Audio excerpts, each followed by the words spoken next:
What's up, everyone? Welcome to Bingetown TV. My name is Jim, and I'm joined by my co-hosts Luke and Kyle. And today we continue our coverage of Apple TV Plus's newest show, Dark Matter. Today we are covering episode 5, titled Wordless. But before we get started, some quick Bingetown TV housekeeping. If you're listening from our Dark Matter feed and are not familiar with our other podcast coverage, then we just want to remind you that we cover so many different shows, and we would love to have you as a listener for those as well. We recently covered Shogun, and we are going to be very busy in June because we'll be covering The Boys, House of the Dragon, and The Bear. So what I'm trying to say, like I always do, is we cover so many different TV shows, and we want you all to come for the ride. All you have to do is search Bingetown TV on any of your favorite podcast apps or check us out at bingetowntv.com. All right, guys, episode 5, titled Wordless. We are officially crossing the halfway point.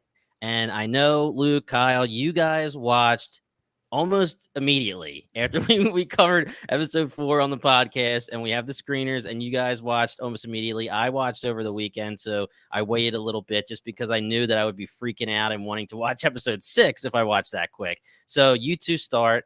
Luke, Kyle, whoever wants to jump in, let me know what you thought. I can start with my thoughts here. I know you're about to open your mouth, but I beat you to it, Kyle. So for episode 5, Wordless, we had so many good questions last podcast that I feel like just get thrown out the window.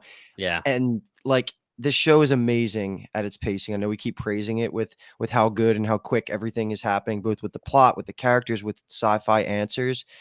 It's just like crazy. Like even before the title sequence of episode 5, we found out something that we were discussing since episode 1's podcast of what happens if the box physically moves in the different worlds. Like we get that answer. Like the first door they open is the flood world, and we can see it actually moves, and it doesn't impact the ability to still travel between the different universes. So it's just amazing how quick we get answers. We spend all this time thinking about it, theory crafting, and they just crush our souls with just like quick little tidbits here and there. But I do have a bunch of things to say. The one thing I will mention, and I guess we're at that point in time where we kind of notice the lack of trending that Dark Matter is doing in general in the media, or I guess just in the general public.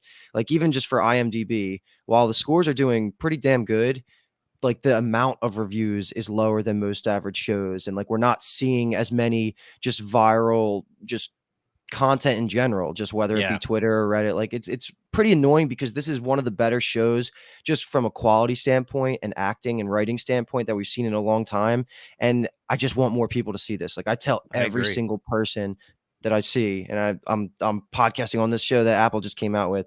Apple's horrible at marketing, but the show slaps. It's so freaking good. So I want to get more people to watch it because like it absolutely deserves it. You could tell there's so much care put into it, and just this episode specifically was a nice little bit of a slowdown, and maybe you guys had a different opinion about that. But while it has been going really fast, like we spent half of this episode across 2 different universes, and not a lot happened, but it did do a good job in just like kind of like halting us down and making sure that we're not actually going to get back to the OG universe that easy. Like we were saying that could happen. Like we are going to spend these next couple episodes figuring out more than just think where you want to go. It's not that simple, even though Evil Jay definitely makes it look that simple. And that seems to be something that we're going to have to explore. And maybe I'll bounce some questions off you guys later of why you think he can just show Leighton and Leighton not be an issue for jumping around to these universes, while Amanda and OG Jason are having all of these issues. Like they can't figure it out, and they know exactly what they're trying to do. And then you can lump in Blair, who has all these, she's been living a crazy life these past couple months, and maybe her book that she gives them is going to give some more clues here. But as of right now, it's just been incredible. And I'm really happy we didn't get the super simple solution of just them stepping out and being like, okay, we're home. Now it's just going to be a fight to the death between the 2 Jasons. That wouldn't have been good TV. So the way we're going is pretty good. I'm pretty satisfied with everything. A couple other things I'm just going to throw out there now is the snap is still not doing anything for me. I can't figure it out. Maybe it is being purposeful, but there was a very specific thing that happened in this episode where they could not make the snap a thing. And what I'm referring to is like the whole criminal world where they're trying to play the parallel from a cinematography point of view and try and fake you out that our Jason's home, but he's not. And if it was just snapping in between each scene, it would be like, what the hell am I looking at right now? That would have been terrible TV. So they had to throw that out. So maybe it's just they use it when they want to be cool and dramatic, and that's all it needs to be because it's still awesome. But I'm going to put less weight on that in terms of like theories or like what we're actually hearing with the snap. So that's probably the last time I'll bring that up for a little bit. And then besides that, one of the most interesting pieces of the whole episode was the fact that Evil Jay went back to Evil Universe just casually and stole all Yeah. the Lavender Fairy. That's going to be one of the most fun things we probably talk about in this podcast. Like, is that the first time he's done it? He obviously has masterful control over where he can go because he just pops right in and then pops right back to the OG universe and talks to OG Leighton. So that's going to be something that I don't know. Like, that's going to be a really fun part to talk about. But just, a lot of good pieces here, but definitely less content than I feel like the last couple of episodes because, like I said before, we slowed down a little bit. Didn't take any entertainment away. I thought this was a solid episode. I think the longer I sit with it, I want to say episode 4 still might be my favorite, but I could probably be talked into this being the best one after we bounce some ideas off each other. That's a perfect segue into my thoughts because I was going to say that I think this is the best episode so far. Really liked episode 4. Episode 5 for me was just we learned so much, and just to echo your point, Luke, I love that we're getting so close to the OG world with Jason and Amanda, but we're just not there, and it's almost more devastating. Like the worlds that we went to last episode and kind of the beginning of this one with it's all like natural disaster type stuff, but it's so much more emotionally hard hitting. We're getting this plague world where we're actually meeting Daniela, we're meeting Amanda's mother and she's dead in that world. Like all of that stuff makes it even they're learning more, but also I think it's becoming harder for them to deal with the consequences of what they're learning. Like it's how are they going to shake off being in these worlds type of deal. So I'm just really excited. I really, really like this episode. Plague World's a great name, by the way. Yeah, that is a great name. Better than my COVID world. Yeah, I had that. I was like, nah. I was surprised that we didn't have scenarios, to your point, Kyle, where Amanda was like, all right, we need to take a second here. We need to chill. You just had Daniela die in your arms for the second time, pretty much. And we're about to go through another door here. We need to chill. We need to calm down. How do you not have that stuck in your head? We even saw when he's going through the notes and she's like, how are you doing? He was like, not great. That kind of stuff is tough for this box. And to both of your points, I really did like how you put it, Kyle. We're so close, but we're not there. We were wondering last episode, is it really going to be that they just figure this shit out and jump to OG world? But no, there are nuances to it. And I asked that question with Evil Jay. And again, Luke, to your point, we have to figure out why Evil Jay really can jump to wherever he wants. I mean, the end of the episode is very important because Evil Jay and Amanda figure it out where it is something with your subconscious. And you have to be able to somehow, quote unquote, if you're not watching the video, figure out how to control your subconscious. You always give the audio listeners what you're let them know. Let them know. It makes me laugh. But that was a huge revelation for Amanda and our Jason at the end of the episode. And Evil Jay does explain it. And that's going to be something that we have to continue to explore throughout the other episodes for both sides. Like Evil Jay explaining it more, and Amanda and Jason going through their issues, I guess, going through their errors and figuring out how it means that they're going to get to the OG world eventually. And to the point of this show not really hitting the virality that we were hoping for, I agree. Like, this is so weird because just for a quick comparison, Apple TV Silo majorly popped off, right? And I'm not going to compare them quality wise. I mean, I really love Silo and I really love Dark Matter, but if Silo deserved to pop off, I don't see how Dark Matter doesn't deserve to pop off. And it's weird how that works because I don't know exactly. And I wish more people would see Dark Matter, and we're doing our best with our posts talking to the world, baby. Watch Dark Matter. But screaming to the void. yeah, exactly. So I don't know, but again, it could be something that once we hit the finale and people say, if it is great, this is freaking awesome, it hits a binge thing and everyone starts to want to stream it and watch it and this and that. I mean, there are plenty of people that wait for a show to end so that they can binge it, especially a mystery show, because they just want to know next step. So we'll see. But otherwise, great episode. I'm ready to talk about it. Let's do the damn thing. All right. And the damn thing as always, is broken down into buckets. So we will be talking about Amanda and Jason and their travels. And then we'll talk about Evil Jay and his evil, nefarious doings. The one crossover will be obviously the criminal world thing where they do that cinematography play on us where we're like, okay, is he in the house? Is he in the house? Type of deal. Yeah. So we'll talk about that. But it pretty cleanly breaks into these two buckets. The first kind of group of scenes in this Amanda and Jason bucket for me is just them drowning and then talking about this emotional regulation, and they're kind of talking about their childhoods a little bit. One of the big things of why I separated these scenes out is just that I really like them talking about their childhoods a lot, and I'm very curious about them naming Salam and Alex as the other pilots. We get Blair later on. Will we get Salam and Alex? I don't think so, but I think that would be interesting. That's very interesting, especially because we meet Blair this episode, and we were saying, is she going to be just gone into the void? It's infinite, right? Are we never going to see this version of Blair? And I like how they have the conversation about Blair, and we're going to get into plenty of stuff about Blair later, but they have the conversation about Blair. Amanda's thinking about her, and boom, they show up at the world where Blair ends up. That's fine. Like, I don't have any problems with that because that's kind of how it works. Let's go find Blair. We're looking for Blair. I'm thinking about Blair, and you open the door, and it's Blair's world. We just have to think, are we to assume that the other two people that went in were as trained as Blair? I would say no, because Blair is like a lead engineer on the box, and the other two were just volunteers. So my guess would be they're gone. And just like you had said, Kyle, maybe they're not gone and they open a door and they're just in a world. They didn't die technically, but they're gone. That would be my guess.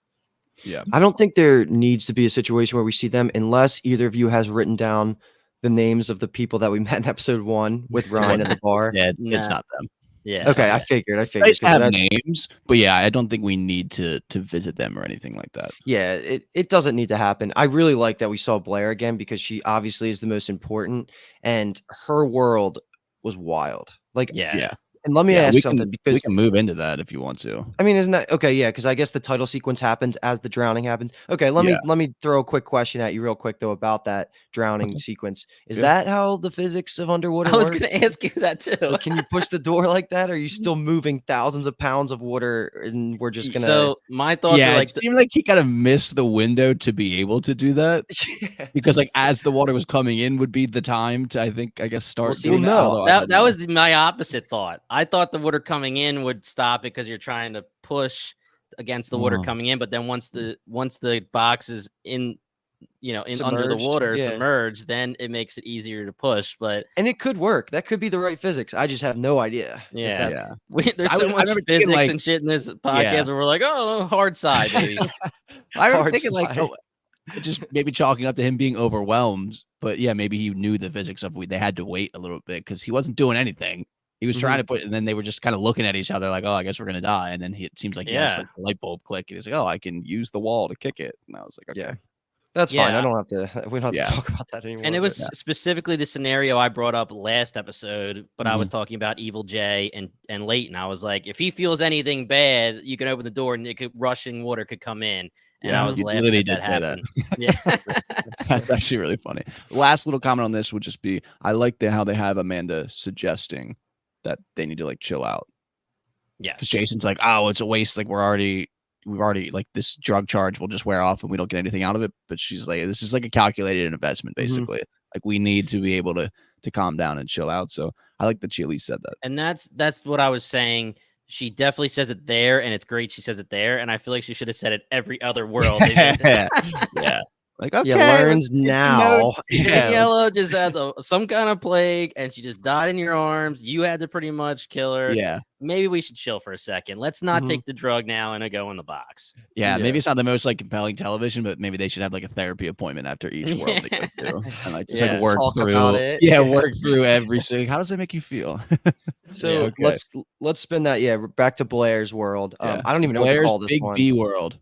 So this is we're calling it pandemic, or no? Pandemic was the other one. What are we calling this one? This is Blair's Big B world. Okay, Big B's world. Triple B's world. Did you guys even for a second have any idea what was going on when we first stepped into this world? Zombies. Zombies? That's a I good was one. thinking we were getting some type of zombie thing. I was like, okay, everything was locked. It was creepy. Powers off, but you hear the skittering, and I was like, Mhm. okay, they're like some mutated type of human type of thing. I didn't expect what it ended up being, but I like it. I just everything about this worked for me. Dude, when I saw them walk in the door, immediately in my head, I thought, feather, huge looking bee. Right in my head. I thought of it right away. Oh yeah, I Just kidding. bet.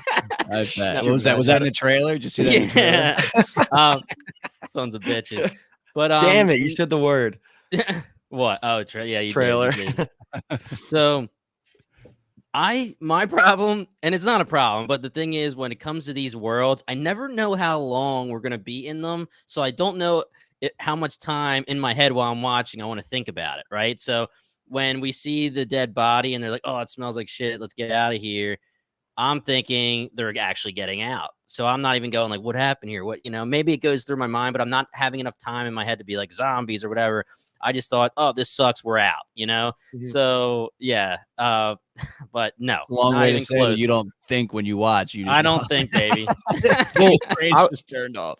So I was watching with, as I always do, my roommate's friend of the pod, Alki, and he actually nailed the Blair reveal, but he thought it was going to be Blair dead under the covers, like, and that was going to be Amanda recognizing it, not like that Blair was going to come in and be alive and this freaking just apocalyptic survivor like it turns out to be, which I guess we could just keep talking about, right? Like as she shows up and ends Yeah. up saving them and taken to her little base.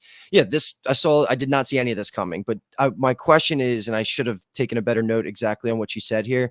Did she imply that she brought the first bee there, or she showed up to this world that was infested by a bee, a killer She bee or did whatever? technically, but her a That's year ago. Okay, so the other, it seemed an like older it version was. of Blair. Yeah. Yeah, Well, that's yeah. what I wrote down of like, what does this mean? Like, is this proving to us or confirming to us that there are other worlds where people are traversing using the boxes? Like, Evil J isn't the Yeah. only one to make a box. That's 100% what it has to be, and I think that goes And we- right in line with all of our thoughts from last podcast. Right. The fact that there's multiple 2 hours ago, an hour and a half ago, 30 minutes Yep. ago, Yeah. Oh, versions of true. that Yeah, I whole guess. scenario.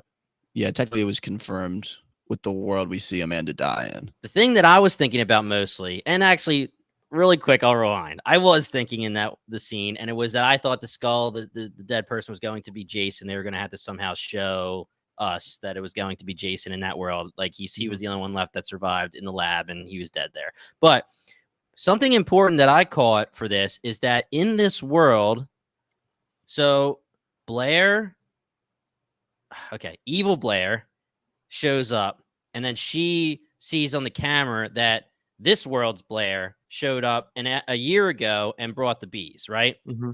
That means that this world, someone other than Jason figured out how to come back, because she went to a world that had the bees, and then she somehow brought the bees and then brought them back with her, which is a little weird because, I mean, we do see in this episode specifically that the water stayed until it kind of dried itself out. So I guess technically you open the door and something comes in, like that monster from a couple episodes ago or whatever it is. It comes with you. And if you open another door, it follows you. That's because she definitely had to go from one world. She went from her world, opened the door, got to a bee world, maybe just opened the door and the bees came flying in, and then she ran right back to the door. So actually, maybe she didn't figure out how to come back. She just knew that the door was immediately behind her. She opens one door. Yeah, because we still have to figure out if that works like that, which I don't know how they're going to show us, but you're right. So that would just be the equivalent of this Blair stepping back into the box and going back to evil universe, and a bee slips in, and it just messes up the whole evil universe. Like that's kind of. But she had it was a swarm. But yeah, same thing. But I mean, we don't know that if you walk into the box, take the drug, and there's all these doors, you go to the one immediately across from you, and technically your OG world is immediately behind you. You open the door, the bees scare the shit out of you, you run right back, and you're back into your OG world. That's the only way I could think of it, unless she was one of the chief engineers for this, so maybe she does know, just like Jason kind of figured it out, but yeah. I mean, otherwise, I don't even know that we'll necessarily get that answer unless he continues to read her notes, and then eventually, by the end of the notes, he goes, "Oh shit!" But I feel like she would have told him. Yeah. I don't know. I just like how these groups of scenes rather with this world explored the mental impact it has on you if you just keep traveling and traveling and traveling. Like we're obviously under the assumption like they'll eventually find the OG world. I Mhm. just liked how it kind of puts this idea into us of what the traveling part actually does. Because we're like, oh, this is so cool. The multiverse, you can go all these different places and see all these things. So I just really enjoyed the introduction of Blair's character. While her story is not fun and Right. borderline heartbreaking, it, Very it heartbreaking. was Yes. just, yeah, it was a much needed, let's say, even reminder of like the stakes, the potential dangers. Like we know the worlds themselves can be dangerous, but the mental and kind of emotional well-being of our travelers, I think was an important thing to highlight. So my question then becomes, is that the last of this Blair, or are we gonna get like a, Horn of Lear moment where we freaking call the all the friends from around the universe and she Yeah. steps out and she helps fight Evil Jay? Like, who knows? I mean, she said when she's ready, she'll go where she wants to go. Now, that doesn't necessarily mean she's going to want to go back to her evil world. She may just decide to find another world that fits her, just like she basically told Amanda to do. It's not like she crossed Leighton. So if she goes home, She'll be besides the fine. fact that she's going to be imprisoned and saying, how the hell did you freaking travel and know how to come back? All that kind of Mhm. stuff's going to suck for her. But she's not like, she's not going to be like against them and they're going to be like, all right, we're going to kill you or something. So she could technically go back. Yeah. But again, that's not the world that we're going to end up in. We're going to end up in OG world. So I don't know. I think the most likely scenario is that we don't see her again. Okay, then off the back of that, I'll just direct it right to you, Kyle. Is it more likely we see Evil Leighton or Evil Blair's character again? Evil Leighton. You think so? He's Yeah. gonna be pissed if we see him. Yeah. I'm going to I be think pissed, dude. him like continuing to travel and search them out, I think feels better. Because I'm trying to like in reality, like I feel like Evil Blair's character, excuse me, kind of played the role that she needed to play. Yeah. Yeah. She introduced us to this like mental health aspect, let's say, of like what the traveling actually does to you if you're continually unsuccessful, and then also the importance of her kind of let's say sowing like seeds of doubt almost in Amanda. It's weird because she's getting rid of or trying to like rid Amanda of this idea, like this guilt that Amanda holds Right. about like how she kind of just set these people up to die by traveling to the box. She didn't prepare them enough. But also she's being real with her where it's like you're doing this for him to try to make up for mistakes you think you've made. But once you get him to where he needs to go, like what What does are you that going mean to do? for you? Yeah. Yeah. Mhm. And that comes in later too, even in this episode. So I'm really interested to see how Amanda deals with that thought continually as we move forward. And it was just this seemed like a big moment that got introduced to her. I love Mhm. that. And actually, with your conversation and your little talk right there, Kyle, we're saying which one would you rather, or which one do you think you'll see, Blair or Leighton? I'm thinking Leighton now because this episode showed that if you're obsessed with somebody or something or someone, if Leighton's in the corridor and just obsessing about this Jason, being like, I need to find this Jason. I hate him. He screwed me over. Whatever it is, it could, just like they found Blair, it could randomly be that if they're in a certain world long enough and the doors open at the right time, Leighton could be so obsessed with Jason, OGJ, that he opens the door and lands wherever they are at the time. I mean, he could, but the thing is, he's also half dead. We just have to remember that. Mhm. Yeah. But, I still do think that kind of, that makes sense. That could happen where Leighton shows up at some point just because of that scenario. Because That would Blair, definitely be believable. yeah, I mean, Blair doesn't know. I mean, we don't know off screen how much they tell her, but she would have to know a good amount to specifically go to the world where they are to help them. Unless, again, it's one of those things where she somehow just thinks and thinks and thinks like, I want to find my Amanda. Yeah. So I guess technically either one could happen. And then this is going to be my last annoying question because these are just flowing now that we're talking about these type of characters, like how important they are. Hypothetically, if that's the last of Evil Blair we see, are we done with the character of Blair or is OG Blair going to have any sort of relevance? Because I can't think of a way how it matters, because she has Nah. no engineering skills. She's not really related to Velocity in OG universe. So are we like completed? Basically, are we done with all of the reasons Blair's been an important character? Was this the pinnacle of it, and then we're done with it, and that's it? Because I would be fine with that. I'm just curious you guys take. No, I think her role as OG Daniela's best friend will be like her capacity. Will her career as a bioethics lawyer matter? Probably not. I think it'll just be where Danielle is having these concerns and doubts. We saw earlier being episode 1, where Blair is somewhat aware of Daniela's, let's say, family situation at home, where she makes the comment like, are you just using this as an excuse to get away from like your husband and kids or whatever type of deal? So I think that Daniela maybe will talk to her about it a little bit. We'll see what she says, but I don't think that's the last we'll see of any Blairs. Okay. Right.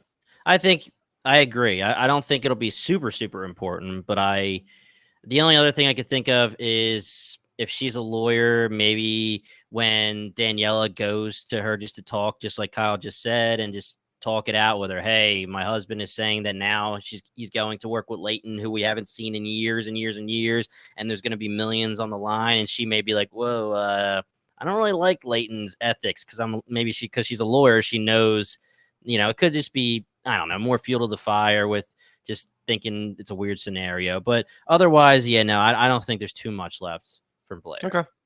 I did like that little thing that they threw in where she said that Evil Blair was like, I applied to law school and got waitlisted, so I went into engineering instead. And that's just like the small, another one of those little, branches. Yeah, the small little differences between the worlds. And you guys correct me if I'm wrong here. Am I out of line being weirded out again that OG Jason was like, who did you say went into the box again? Blair. Oh, Blair. Like, they told him that already, right? We knew that was said. I know that you're all screwed up. You just came out of the box. You think you're going crazy, all that kind of stuff. But, I mean, it was just weird to me, unless it's something that you have to say for the audience, because Blair's not really being brought up too much. It may just be a narration kind of thing where it's like, remind me again, who are we getting ready to meet here? Who is that? Yeah. But they definitely told him Blair went in. And that's the whole conversation we had where we said, why doesn't he know who she is when it's brought up in an earlier episode?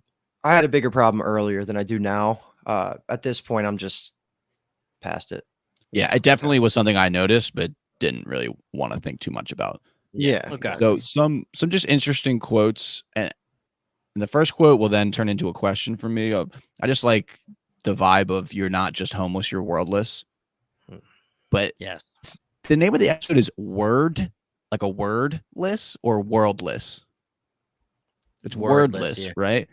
Yep. Do we think that's a misspelling on the screener that we got? Because why would it be wordless?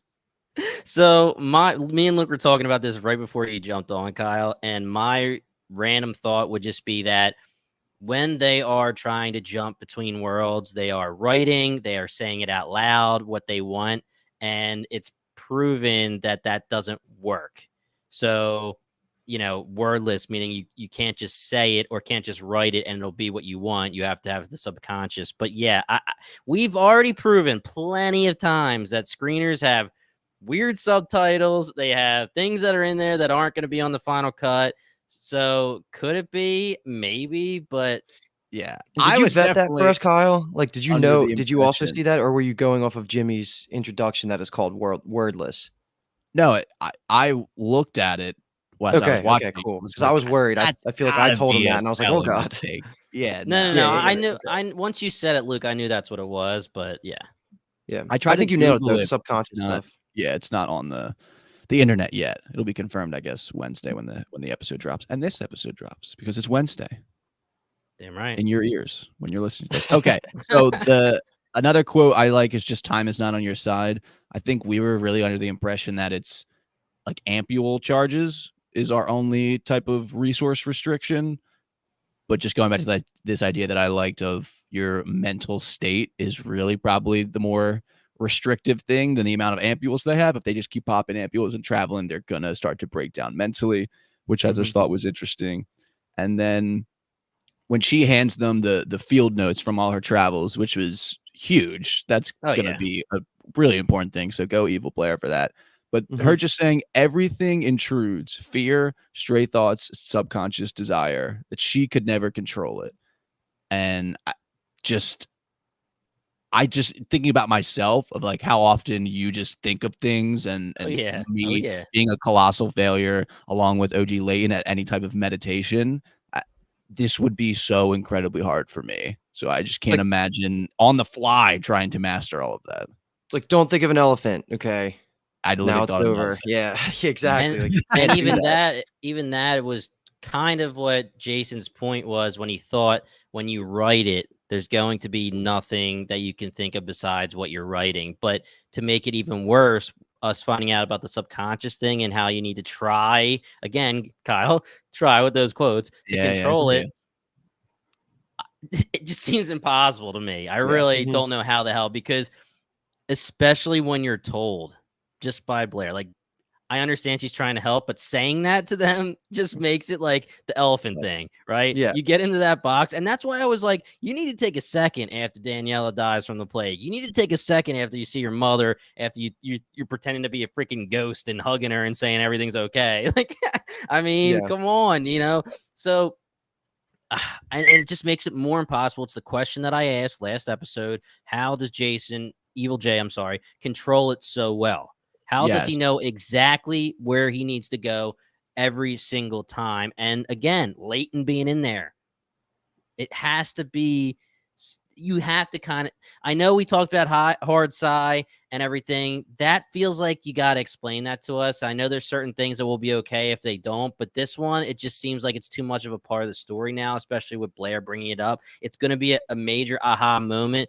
I know that they kind of hit it at the end of this episode when she's like, "Oh, we're one step closer," and she gives her hand, and the subconscious thing's a huge deal. But still, we need a big aha moment, whether it's literally Evil Jay explaining it or our Jason finally just being Jason, every Jason who figures it out.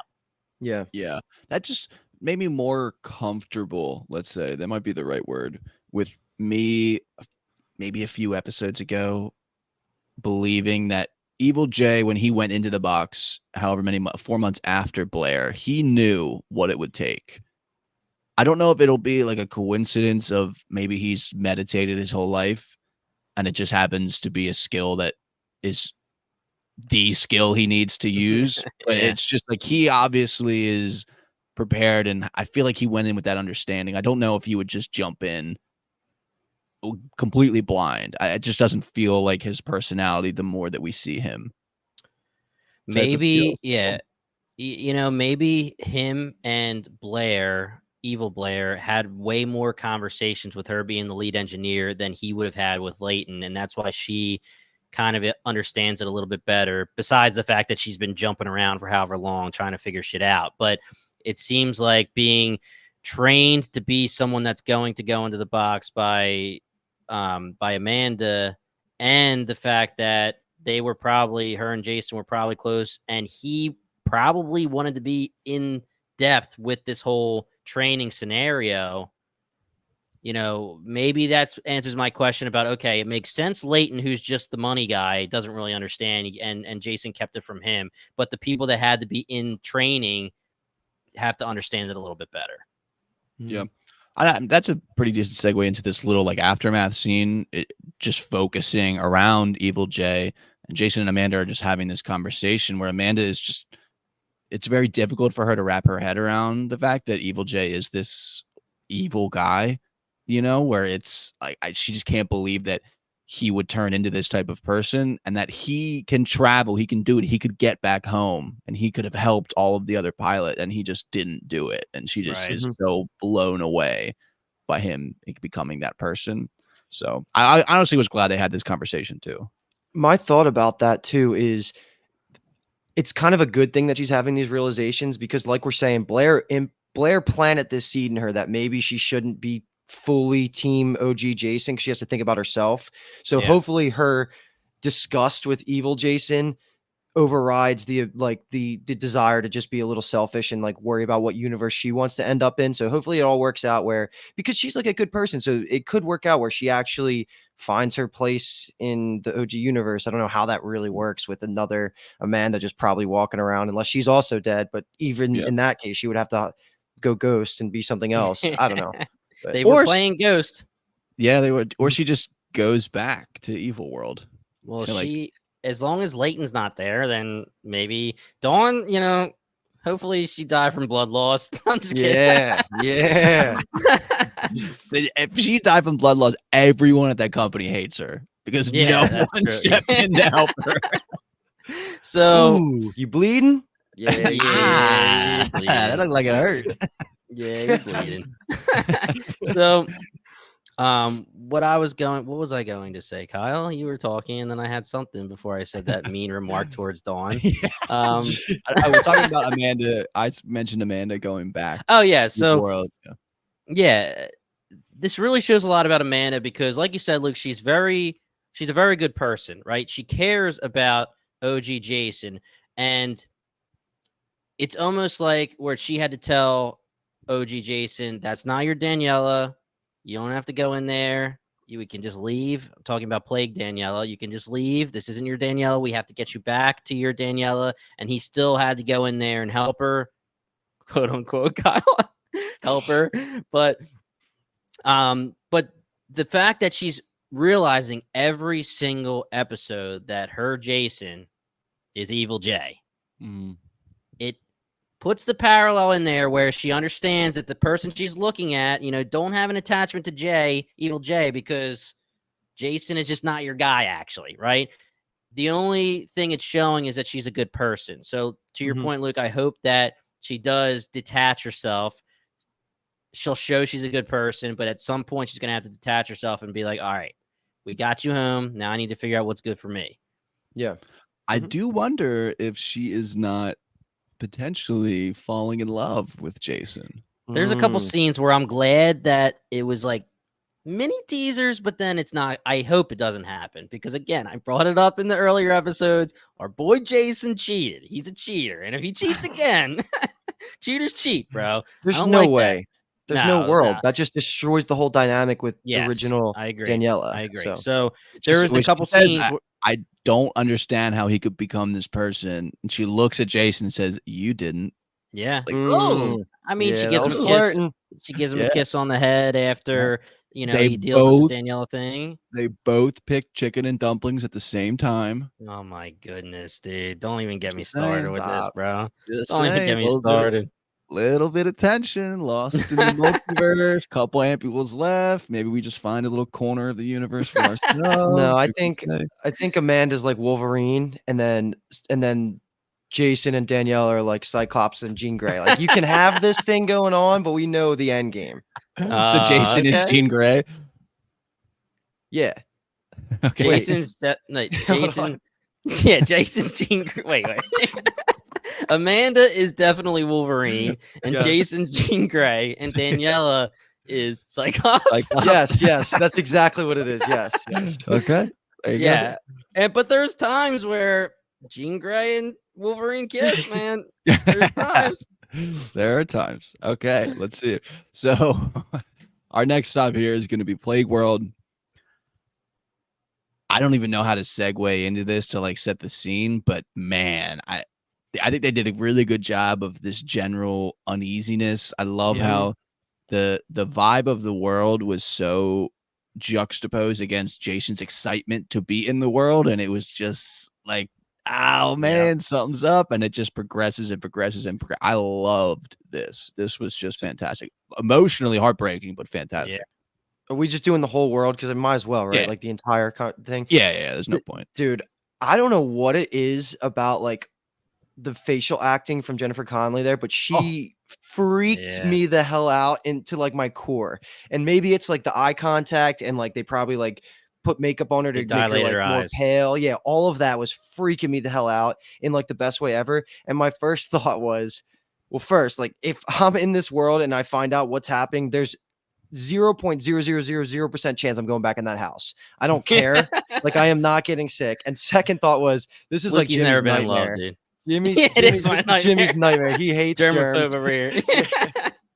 He Get would me have passed out of this away. freaking thing. Yeah. When she's like, "Oh, it's just bodily fluids," I'm like, "All right, we're good." And but then he goes in the house and she's crying. I'm like, "Get away from those tears, man!" Dude, she touches her face. I was like, "Yo, get the back up!" Like, Yeah, what no, are we it's doing? a shame, but Like, I mean, this show has been phenomenal, especially this episode with hitting us with these emotional marks. It's not just a sci-fi show, like the importance of each world and how much emotional attachment you have to the people you love, and seeing whether it's yourself die, your mother thinking that you're dead and then you're back to life, and your wife dying twice, and like it's just unbelievable, and the acting has been phenomenal. And to your point, Kyle, the whole his excitement, that perfectly said, like he's so excited, we're here, and then you like go outside and it's just like silence. Yeah, there's no people. Oh, There's just like all you can see the orange and like red cloths like hanging out of Mhm. the windows. Yep. The which was cats. so cool. That was a nice That was touch. very The whole cool. Yep. symbolism Yeah. of like what the Y- flags mean. Yeah, the There was marking. 0% chance, or sorry, 0% chance. There was zero thoughts of me that this was the right world, right? Like, we're on Yeah. that page. No, yeah, When he yeah, walked yeah, out, yeah. like, are No, you kidding me? Yeah. Come on. Yeah. And I just like the quote too that he has when Amanda kind of wants to go back and he says to her, "How do we learn how to control the box if we don't explore where it takes us?" And that's like, fuck, like yeah, for sure, Yeah. but I really don't like this type Yeah. of deal. So yeah, he's You trying to have to fight that. know what happened to the world, because that shows you what you were thinking and what Yeah. was going on as you open the Mhm. door. But my goodness, Yeah. especially, are we moving on to the next world yet? Or are we still in No, Plague no, World? no. I Okay, mean, keep going. I just just to reiterate almost Luke's point about Jennifer Connelly, the acting in this scene was just so unbelievable, man. Yep. What I specifically wrote down was when she says, or when he kind of walks in with the morphine and he says like they gave me these, and she says to make me better or whatever, and then he says to make it all end. Yep. And just her reaction to that and the way she breaks down and the way she says the line, "But I missed you so much," is like, oh my god. Like Yeah. she watched him get carried out sick and basically dead, and then he Mhm. shows back up perfectly healthy, and Charlie's been dead upstairs in the bed, and it's just like, oh my god. Like He's upstairs. He's still up there. They haven't taken him yet. My goodness. yeah, and he's like inching closer to her, and I'm Ugh, like, dude. stop moving Yeah. towards Yes. But Yeah. I know we were just sorry if you had to keep going. If you had another No, you're point, good. my Go bad. ahead. Go ahead. Go ahead. I know we were joking about like the Amanda like relationship thing here, but this Mhm. was such a perfect example of why she is falling for him. If she is Mhm. like, he knows that there's there's an infinite amount of Daniela's, but he has to feel this, and he's like a good guy. So like his path of Yeah. life led him to the point where he is such a genuine and empathetic person that he wants to help this Daniela move on, and she definitely gets more feelings for him after this. Like, it's Oh, even yeah. though like it was dangerous as hell. And thankfully, one of my favorite things that they did was Yeah. that they checked themselves and like we're Yeah. symptom free. I was like, thank God they just checked that Yeah. off the list. Like, I didn't want that lingering at all. Yeah, Yeah. I agree. I like that they call out the trip of the lifetime too. It's just funny that keeps becoming Mhm. a thing in all of the, maybe not all the worlds, but most of the worlds. Yeah. And what I had written down about that was just, I literally said, this is why he'll win in the end. Like Evil J doesn't have this. Mhm. Like that, like Evil J couldn't sit there and have this conversation with any Daniela. Yep. You know, when she says like that day was perfect, and he says they all were, all of them, and it's just like he loves Daniela so much, and they've been through so much, and just Evil J can't compare. You can't fake that. You can't buy that. You can't Watch home videos. Yeah. Yeah, Yes. you Yeah. can't possibly replicate it. So Evil J just, while he might be winning, there's just no way he can win because he can't replicate scenes like this.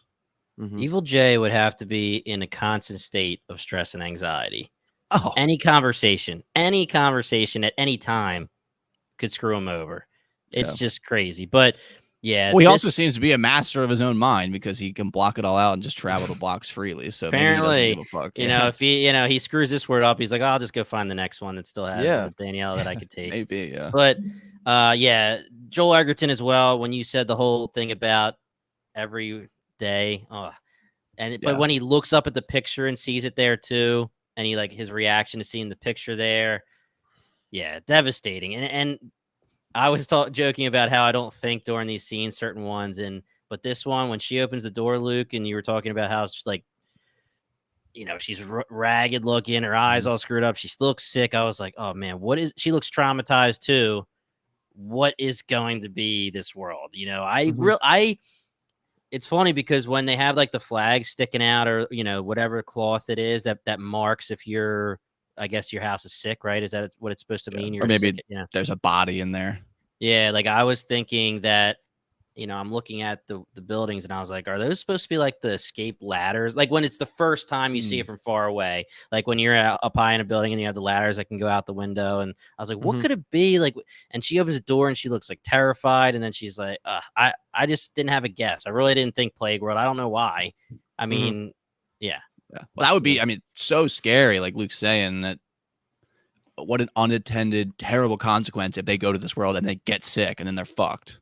I wasn't even expecting anyone to open the door, to be completely honest. Yeah. He's knocking on the door. I thought he was going to break in and it was just going to be another empty world where everyone's just dead. Like, I didn't think that Jennifer Connelly's Daniela was literally going to open the door to his knock. Yeah. Yeah. And I just love the choice of there being no, like, sound when they're driving away. They're just in the car driving and you're just sitting there like, fuck, man, that was terrible. And then we get back into the box. She has a little bit of the breakdown. But Amanda, while she's not, let's say, supporting this emotional regulation like Jimmy wants her to after all of these worlds, she does say, like, we need to think about why we ended up there, like what you were thinking. So I thought that was really good. He says he wrote, I want my family. She kind of says to him, you might have written that, but you carried into there your worst fear, not only losing your family, but losing your family to illness the same way you lost your mother. And it's just like, dang. But and then she does end it with like, we learned something about going to that world. So like, you know, there's a silver lining there. But yeah, this is why Blair is so mentally fucked up, is because it seems like you're continually confronting all of these subconscious thoughts you're having and these fears of your life, and you can't outrun them. You can't possibly outrun them. So you're just going to worlds that are manifestations of your biggest fears and your worst subconscious thoughts. And it's like, holy shit, like that would just be terrifying over and over and over and over. Does that just mean that Evil Jay is like a healthy guy? Like, is he just working through his problems? Like, maybe, maybe he's just reached nirvana. Maybe he's literally picked Amanda to be his significant other so that he could have a therapy session every day. Yeah, or he's a psychopath and just doesn't feel that, and that could literally be a thing. It could be. It could be a thing. I mean, any version of Jason could exist. Yeah. I just let's move wrap on to this up. Yeah, just to wrap this up. I'm sorry. Just this one quote that I just really like when Amanda says, "The subconscious marches to its own beat," and that's kind of scary. Yeah, yeah, because that's your own subconscious. Oh yeah, just marching to its own beat. All right, the final world we go to, Criminal J, is what I named this. We kind of have a little bit of rinse repeat in the sense that we enter into a warehouse again, same spots. We're like, okay, we're getting closer to the world. Yeah. There are people walking on the streets, so it's like, all right, maybe this is it. And he literally says, this might be it. She says, what if it is? And he just looks at her and turns around. It's like, damn, bro. You're not going to say anything to that question. That's even more, I think, for Amanda, where she's like, what if it is? Like, what's that? And he doesn't even answer. He just walks away. And it's like, okay, she's definitely, the doubts have to be creeping in at this point. Yeah. He finds Daniela. He finds his family. And then what you would hope that he gives them a hug and turns around and says, Amanda, let's figure your shit out now. But you would assume that's not really going to happen for most people. No. And I think we're at the point where I still was saying no chance that this is the OG universe just because it's too soon. Yeah. But next time we get to a universe that's like this, it could be. is like, it's because they're not going to milk that same sort of twist reveal for like 4 different episodes, I think. So I think this was just obvious probably to all of us that even when they were doing the part where he tracks down Daniela and goes to his house and he's walking up the steps, I thought, Yeah, no he's way. got the Like, I know knife. they're doing this on purpose. Like, this is Right. just pure cinema. You got to do this kind of shit. Like, this is a cool moment. And of course, like, this is where I really noticed that snap, like lack of snap that I brought up at the beginning of the episode. But yeah, like, this was just a cool moment, and I am so upset we didn't get to see what the crime that this Jason's World Yeah. did. Yeah. And they even have that. I'm free to talk about all this, right? Yeah. Yeah, because they have that amazing conversation when they're like walking to the box after the whole event, and Amanda says, like, you don't want to know what you're capable of. Like, that's the point of them going to these universes. So it kind of felt like it contradicted the idea of not understanding what brought them here. Like, he should have explored, like, read a newspaper, Google something, find out what Yeah. he did, because then you maybe have a bigger key into why you got pulled into this universe. But that's just That my just takeaways.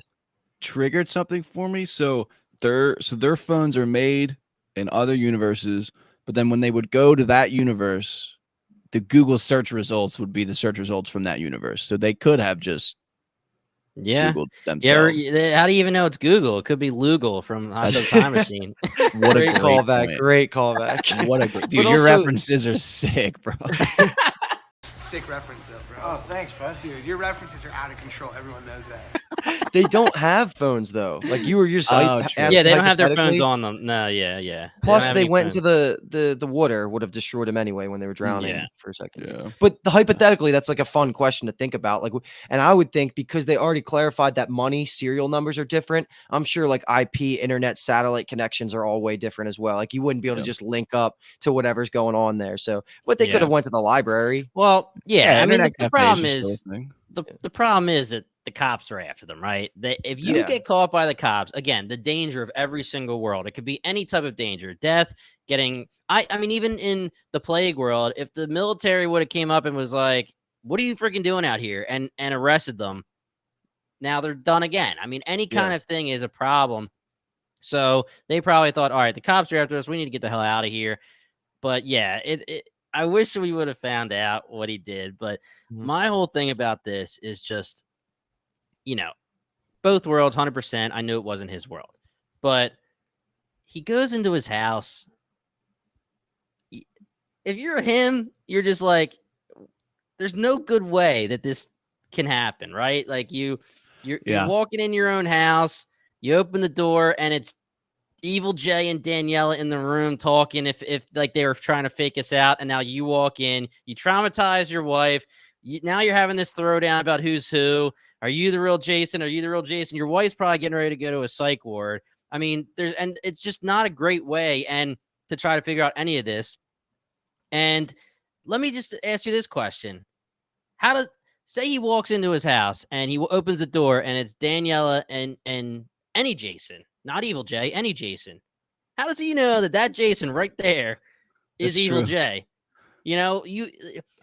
Opening the door to your wife and technically yourself isn't the best way to make sure this is your world. Can't be. That's right. You're so right. I mean, when he walks in and just point. immediately just knife, and he just Yeah, kills right. him. He's like, oh yeah, and he just I'm kills back, this baby. Daniela's and then he just stole Jason's world. Straight up, he just became Evil Jay. Yeah, Full Didn't circle. even consider that a possibility. That's a great point that you just brought I mean, up. literally, like Jason, Evil Jay, or well, let's just say a Jason could be laying in bed sleeping. He's like, "Oh, sweet, dude, this guy doesn't even know I'm coming." Stabs him, kills him, kills him, and then in like a year, or not a year, maybe we'll say a couple days, he finds out that this is totally the wrong world, and he just killed another Jason, and it's He Oh, just they slides so out could've into the done that. box and just leaves. yeah, he's like, "Ooh, sorry."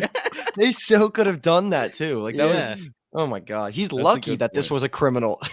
Well, I- yeah, what I right? was thinking, I didn't think like that, so I'm loving that you're thinking that way, Jimmy. But I was kind of thinking of what's gonna happen to the Jason in prison.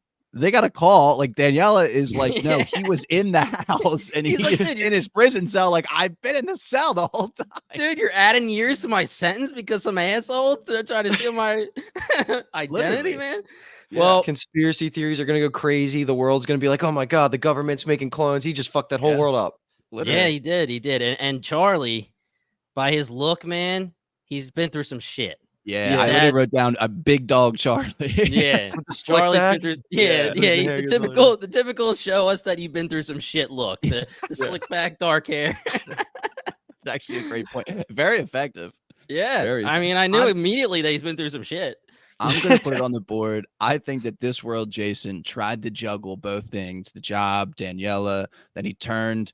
He goes so stressed out. He turned to the drink too much, the scotch or the bourbon that he likes so much, and then he got physical with Daniela, and that's why he went to prison. And I'll put it on the board that we don't I get don't an like answer. that about my J. I don't like that about Yeah. our J. I'm Now- headcanon in that. But that's what he's capable of. He's afraid of Sure. it. Sure. So I'm thinking that he's capable of becoming like an evil genius, like Evil J, just even worse, even worse. You think he's like in a supermax in Colorado? Yeah, he like, literally buried in the becomes Lex basement? Luthor or something. Like, He's in like 2 straight jackets with like one blindfold Yeah, on. yeah. He's Luke, you were talking about how you're thinking that we may have one more, or our next war will probably be OG, but I'm thinking we may have one more, and it's back to our theory.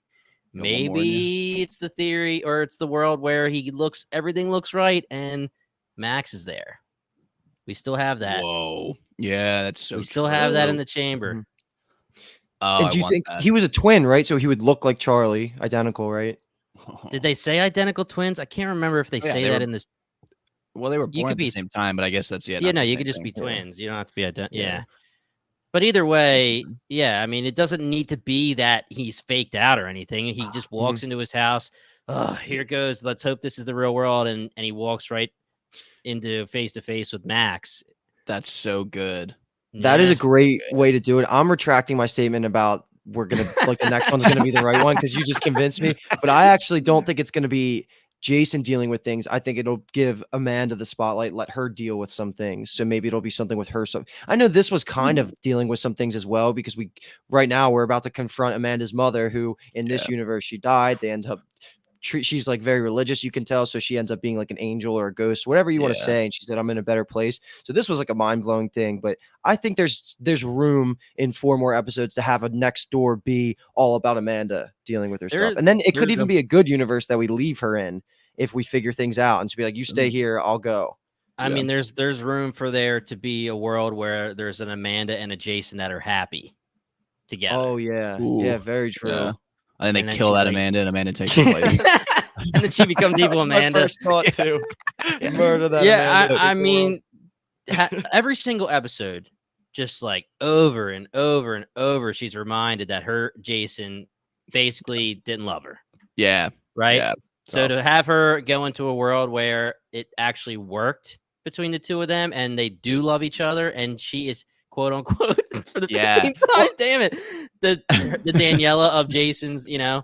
because we did joke that it's always Daniela. Well, no, she's That the could be the- Cyclops to Jean Grey. Yeah, and now she's, now they flip her and she's Cyclops. Yeah, Yeah. she's no longer Wolverine. I just love how this scene with the mom, first of all, just the way it makes you think, like, holy fuck, can you imagine? But Yeah. the idea that, and this is what we've been saying almost all these episodes of how well the show creates questions and then gives us answers, where in the Blair scenes, she's saying, you're not homeless, you're wordless. You got to think about like what's good for you, like where you might end up. And I feel like the most like immediate thought after that could be like, oh, maybe she could just go to a world where Amanda died.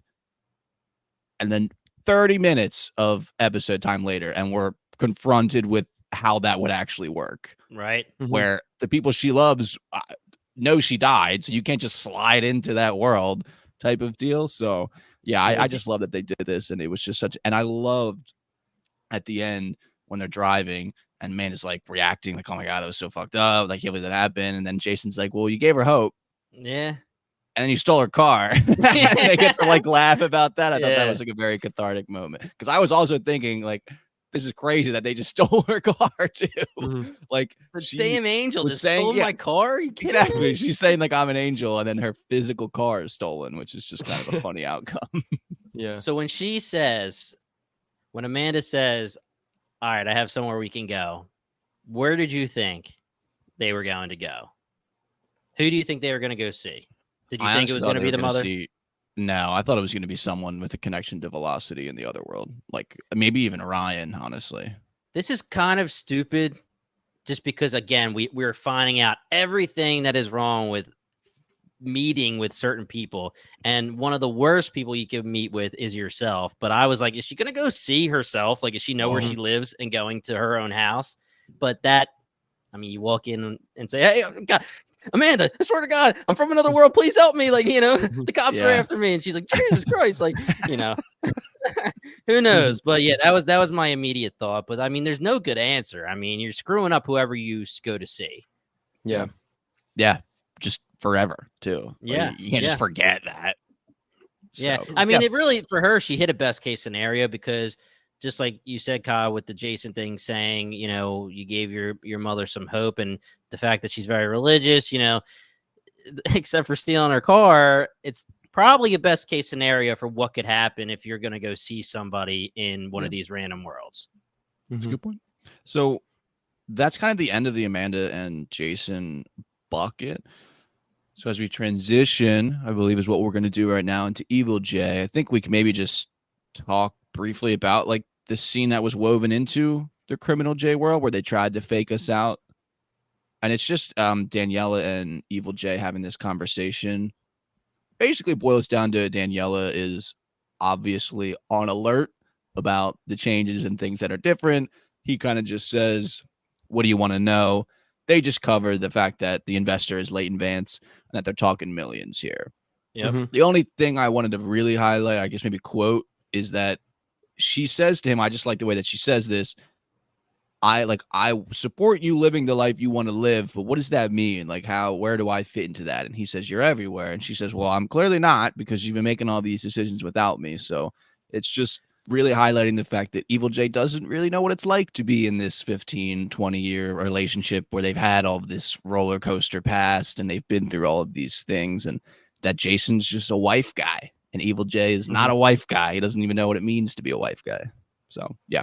Kyle, you've been nailing this the entire time that we've had Evil J scenarios, because, Daniela literally would not have given one shit if he came to her and said, hey, Daniela, okay, I want to buy Charlie a car. We'll do it together. I also want to quit my job, and I also have an investor. I wanted to have all these conversations with you, and then if you agree, we'll make this. She would be like, oh, if that's what you need to do, we'll do it. But the fact that Evil J is so self-centered, like we've been saying, and you specifically have been saying, and he does all of this and then thinks he can just be like, you're everything to me. You're everywhere. She's seeing right through it. And it's starting to get to the point where it's not in her best interest to be happy about this new J. She's way more alert to this stuff than I gave her credit for. I did not think she was registering these flags as much as she really was. So good on her. And I think Charlie helped bring it to light when they were having those conversations. Again, it seems like he calmed the storm for now. I really, When he mentioned millions, and her eyes are like, she can play artist again if she gets the millions back on the table. So she's probably happy about that. But I feel like there's still got to be a point where we start reintroducing Ryan to the storyline. Because bring what's our his boy deal? Back, dude. Dude, it's so sad when he's not on the screen. He's just getting the shaft, man. In one world, he's not getting the Pavia. Then he dies. Most likely he's dead. In the other world, just come on. Let me see my boy. Yeah, we're gonna see him next episode. Definitely. Yeah, I think calling so. it. Call my shot on that. Call my shot on that. I think next episode in about an hour. Yeah, that's fair. I think next episode is going to be more of an Evil J centric episode, just like this episode was technically more of an OGJ episode, and that's why it may be able to be pushed 1 or 2 more episodes where they don't get to the OG world, because I mean this episode was really what, a minute of Evil J? Well, no, I'm sorry. There was some latent stuff. So 5 minutes, 6 minutes, something like that. So, but otherwise, I mean, we didn't really talk about Evil J and Leighton's conversation. We're doing that right now. Oh, okay, right? okay, cool. All right. We have like 2 scenes for the whole I thought basically, I have 2 buckets. Basically, the first one's just going to be training day. So this is just them having that first type of, and this is going to be its own bucket for me, just because we learn a lot of information here. First of all, I thought it was hilarious that he actually, like, Mad Max wasn't a thing in his world. He just happened to describe the plot of the world in the movie and stuff. But Luke mentioned it earlier. We learned here that money can't cross worlds, because we were thinking similarly, like, he has all of this money. Where did he get it? Did he bring it with him? All that type of stuff. So I'm glad that they mentioned that. Yeah. The box can be a one-way door and all that type of stuff. But the most important thing to me and the most interesting thing was when he says you don't have access to the entire breadth of the multiverse, worlds that are adjacent to ours somehow, that have split off at some point in the recent past, worlds that we exist in or have existed in. And I like that. That makes a lot of me sense. too. Where'd that That beast is, like, come from? it's like the backbone of the whole show, and it clears up some things that I think it was you, Jimmy. Actually, both of you, I think, had a problem with it early on. Of why would Jason be living in the same house in Evil Universe versus this? These kind of things work itself out now. Like, it's actually a really good, not a retcon because it's not a retcon, it was planned, but like, it's a good answer for a lot of these eerily similar things. So that makes a lot of sense. And as I've been saying, like, these hard sci answers they're giving us are just like clap, clap, clap. Like, they're all good. Like, I love every answer we've been getting. I agree. I'm saying this now too, just because you already brought up like the training thing. I'm a sucker. We're anime fans, so like, I'm a sucker for a training arc. So you say that gets me hyped. It's like, dude, hell yeah, just popping these amps and just going through your training phase. Like, that's just such a cool idea. How much do you think Evil J actually cares about Leighton? And do you think Evil J is screwing Leighton over? I think he has a little bit of affection for him, because I do think he actually cares about Evil Leighton. Right. I think that just through the work, they've created that type of bond. So I think he kind of maybe sees it in him a ton, but he obviously is much more interested in the millions, and I don't think he really cares what happens to Leighton. If Leighton ends up killing himself in the box, it's like, okay, sorry. Yeah. So they have the conversation where, like, how many are left? And he tells them, what does he say? 12 or what is it? There, he has 12. He wants to do one more training session, so there will be 10 left at the end. So he goes and gets way more, and it ends up being 50. Yeah. So what's the point of that conversation? Well, the point of the conversation was Leighton saying, "I'll give you $1 million per ampule." Right. Yeah, because I don't think Evil J was interested in giving Leighton as many as possible. He was just going to give him however many he had, and then Leighton would give him the money. And then Leighton said, "I'll give you $1 million per." Yeah. So he's like, "Okay, well, I know where to get more, so I can get $1 million per." Yeah. Type of deal. Yeah, and that's what I've been looking for to talk about. Oh, sorry. Yeah, I'm so sorry. Just to mention this, because he says that the box will still be there even if the drug wears off while you're in the world. We kind of knew that, but it's just nice to get that confirmation. Yeah. So let's talk about him getting those extra amps, because that's just like something we've been wondering. Like, has he been back multiple times? And was this, to you guys, taking it as this was his first time coming back? Because when he talks to the assistant that seemed to be kind of in the know a little bit, she was like, "Oh my god, like, what's it like in there?" You wouldn't think she would react that way if he comes back constantly. Yeah. So no, that was the first. Yeah, there's no way. Yeah, because when OG Jake shows up, it's like, holy shit! Like the OG Jason. Jake. No, I said Jay. I said Jay. Oh, okay. I OG J. Okay in there. OG J, dude. Play it back. Play it back, dude. It's like that commercial with the flag. No but free ads, when OG Jason showed up in the original, it was like, holy shit, right? So there's no way Jason was casually just showing back up, Was this like maybe an after hours thing? Like, this person is just there after hours. And I mean, geez, the blood, I didn't know what I was. When he opens the door, I'm like staring at him. I'm like, okay, he's not wearing the Christmas sweater. So this is Evil J. And there's blood on the floor. So I'm guessing that's Dawn's. And then, they have the conversation. And I mean, it was very, very nonchalant and hilarious. Yeah, dude. She literally says, Dr. Destin, and he looks at her and goes, "Get back to work." Yeah. And can you imagine, like, right now, who knows who's in charge, just because there's no Leighton, there's no Amanda, Dawn's crying. So we have no idea who's the boss right now, but she's going to go up to somebody and be like, "Oh, Jason just came back." Like, what? Yeah, like Dr. Destin's alive. Yeah, Dr. Destin just showed up. Jake, I love the conversation, or like the quote, I guess, when she says, "What's it like in there?" And he goes, "It's hell," and just shuts it on her. Yeah, that was the worst thing ever. Think of it from her perspective too. That would be crazy. Yeah. He's not lying too. I know he was probably trying to dissuade her from going in, but also he's not wrong. Like, look what Blair went through. It is hell in there. Oh, so no. 100%. You shouldn't just blindly jump in there ever. No freaking way. the get back to work thing was so funny to me. Yeah. What's the Like- point? Yeah. Like, A, why does he give a fuck? And B, like, imagine her and being like, yeah, boss, I haven't seen you in 16 months and you're about to go travel the multiverse again, but sure, I'll get back to work because you Would have just said been like, so." take the week off. You're good. I would've been like, yeah. fuck off, buddy. I'm the boss. Take the week off. You're good. Yeah. So, Yeah. all right, let's talk about this here. Okay. So we're getting to this point where he goes back to his world. Okay. Evil Mhm. Jay shows back up at Evil World. And now he gets a little bit of news from this person Yeah. where Dawn's effed up, Leighton's missing. They ran back into the box, and he said, or she's saying you ran back into the box, I guess. And now he knows, right? 2 questions. First question is, did he assume calculated risk that this Jason would eventually figure it out to be able to go back?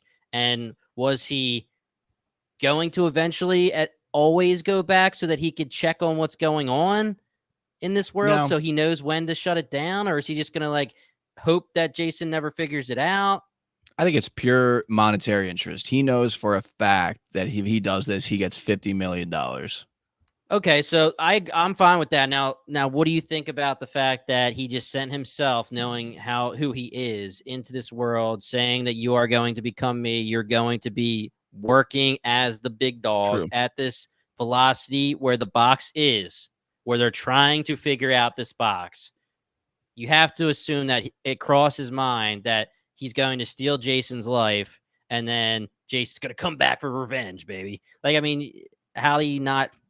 Do you just assume that this Jason's not going to figure it out fast? No, I thought. think he was under the impression, they mentioned it maybe last episode, but at some point Jason and Amanda talk about it, where he was, I guess, up until this point, fairly convinced that Jason would have preferred his life, Evil Jay's life, the life of having the money, being the CEO, having the poverty, all that type of stuff, because that was the road that he didn't travel. So that he would have liked it. Yeah, Okay. exactly. Yeah. He rationalized it that way. So he didn't, I don't think, assumed at all that Jason would be running away and trying to find him and get back to the world. I think he just assumed, like, okay, he's not happy with his life. He knows it could have been more. Then he'll be completely satisfied in this new world. Okay. That works as a perfect That works for explanation me. for me. Yeah. Yeah. Yeah. Yeah. My one question was that he says he got 50 ampules, but it looked like he took 2 bags. And I don't remember, I thought there was 50 in a bag, but is there only 25 in a bag? Yeah.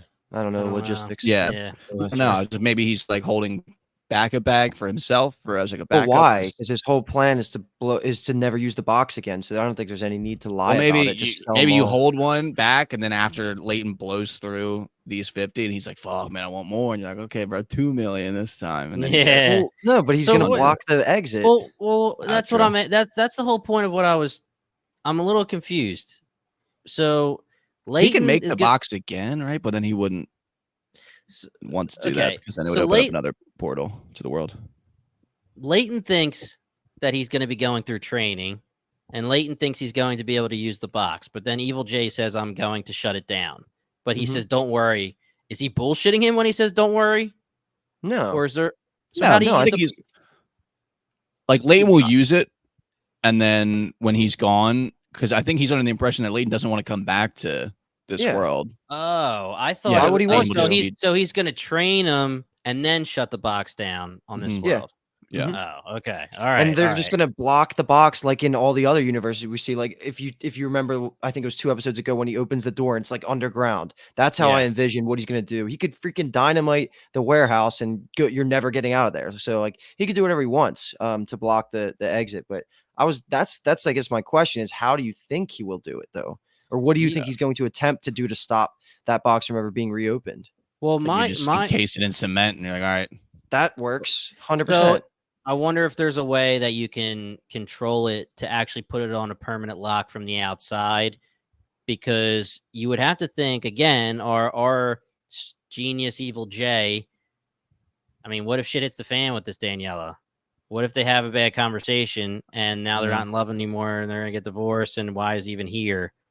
Does he need to use the box again? If you bury it in the building, or if you put it underground, or if you throw it in the water, or whatever it's going to be, he can never use it again himself. Is there a way to lock it from the outside? He's the creator of the box. You know, he knows how to lock a door because it locks for 3 minutes before it's used. And, you know, maybe there's a way to lock it from the outside so that when you get to this world, you know, I guess you can't even open the door. Nah, How would he's that work in doing the the, corridor? You're like, going to open it. And you're like, oh shit, it's locked. Like, oh Yeah. He's doing the leap of faith of love. He's all in, 2 feet in. Like, he's not even no backup plans, no contingency. He found his life. Is how I view it. I agree. Yeah, we'll see. I think he's convinced that while Daniela has questions, like everything will work out. 50 While mil will do Daniela, that. I think, it is trending the other way. Yeah. I mean, you gotta. I mean, no offense, but you gotta be an idiot if you think it's all gonna work out. If he's realizing all this shit that is could be a potential issue. Very attractive woman, and you're about to come into about $50 million. He might be forgiven to think like, yeah, I think we can figure things out. Agreed. Yeah, I guess. Maybe I don't remember our son, but you know, I have 50 million, and that's not a big deal. Did you check the Chase checking account lately, babe? No, you want to make sure you want to keep painting. You want to keep doing whatever. Oh God, evil Jay, dude, he's evil. Now that I think we're kind of at the end of the episode, right? We're pretty much done. I want to pose the question to Jimmy then, because he didn't get to say what his favorite episode is. And after talking this through, do you think, are you landing at 5 or 4 or even an earlier episode right now? What's your gut reaction of your favorite episode so far?